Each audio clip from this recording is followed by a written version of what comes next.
In this problem, we're going to go over how to calculate frequency and energy from wavelength. And in these problems, we've got a wavelength. In this problem, we have a wavelength in nanometers. And the first thing we have to do is convert the wavelength to meters. And the reason we have to do that is because we're going to use the speed of light, which will have units of meters per second. So the wavelength is denoted by the symbol lambda, and we need to convert that to meters. So we have our 589 nanometers, and 1 meter is the equivalent of 1 times 10 to the 9 nanometers. So the nanometers cancel, and we have 5.89 times 10 to the minus 7 meters. So that's our wavelength in meters. Now we need to calculate the frequency. That's the next thing we're going to do. Calculate the frequency. And frequency is denoted by the Greek letter mu. And frequency is just equal to the speed of light divided by the wavelength. And the speed of light is a constant. It's 3 times 10 to the 8 meters per second.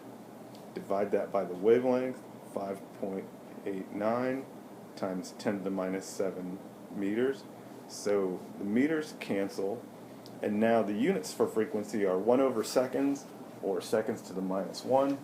And mathematically, we have 5.1 times 10 to the 14 seconds to the minus 1. And for the last step, we calculate the energy.